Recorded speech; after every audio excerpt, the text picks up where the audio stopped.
In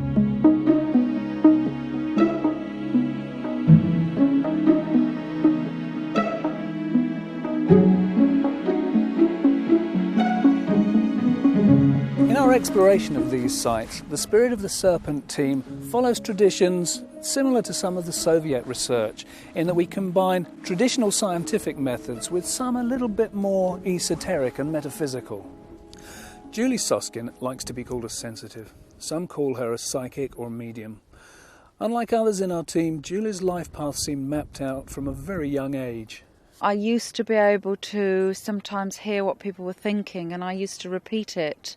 It did not win me friends or influence people at all. In fact, on the whole, people were spooked by it. And I had an aunt who used to call me that very strange girl, that strange girl. So it has its pluses and its minuses. It wasn't until my early 20s that I realised that I could do what I'm naturally gifted to do as a profession, as it were. It never occurred to me that I would be a sensitive, a psychic. I didn't know such a thing existed. But in a sense, I can say yes, because I've always been intuitive. I've always had very strong senses about people and what they're thinking and feeling. Energy follows thoughts. So where you put your thoughts, your intention, your energy goes, and you can tune into it, much like a radio station. You can go through different channels and different awareness. I'm particularly interested in the personal development aspect of it, how people progress spiritually through their own senses, through their own experiences. And at some point in that spiritual journey, people do become conscious of their innate intuitive faculties.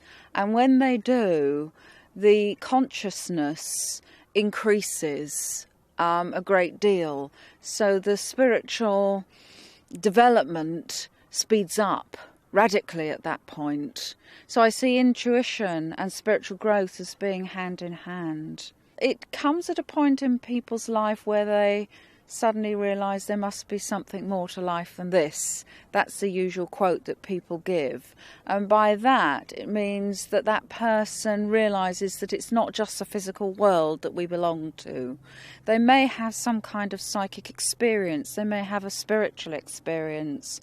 They may have some kind of unexplained experience that just triggers something within that individual that makes them start looking, or makes them become aware of something other than the physical. And that starts a journey. And it is a spiritual journey. It is a self-spiritual journey, because it's wound round the individual as well and their progress.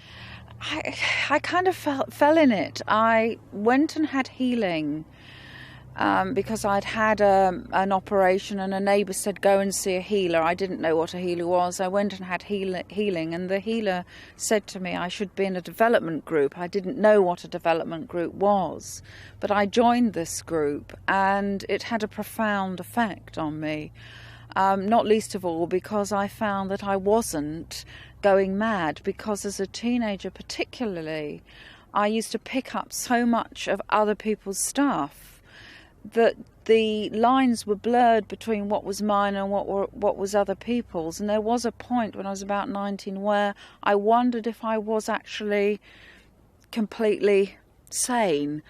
Thank God I didn't go to a psychiatrist, because they might have locked me up. Some might argue that they should have done.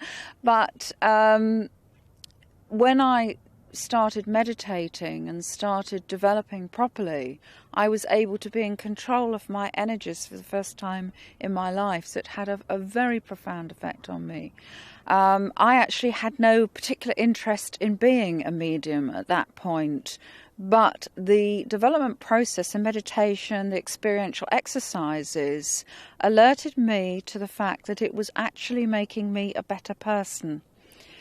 Now, better person, I mean someone who is more in control of their life, someone who is more aware, who is functioning better, who is actually more healthy. I literally became more healthy, physically, mentally, emotionally, spiritually. And it was out of that that I first realised that there was something very profound in this development process. I mean, for hundreds and thousands of years, you've had priests laying on of hands and directing that energy. What is different now is that people have realised that you don't need to be a priest to do that, that anyone can do it. And indeed, we all heal our family, our friends, by opening up to them, by listening to them, by being with them, by touching them lovingly. The healing is going on all the time. Somebody who hasn't had some kind of experience, some experiential sense, they would rationalise it. And if you rationalise it, you can't make sense of it. It's a bit like me saying to you, I'm in love. And you would accept the fact that I was in love. And if you couldn't accept it, you'd say, prove it to me. Well, of course, I couldn't prove it to you in any logical sense. But we know that love exists. We know that it's there. Intuition, spirituality is the same thing. It exists, it's there. But it can't be known by the rational mind in itself. There's different layers and levels of psychism. There's what you might call an instinctual level. And there's no question in my mind that those things like the stones were put there as an instinct. They were instinctual about it. So if you want to call that intuition, yes, it is.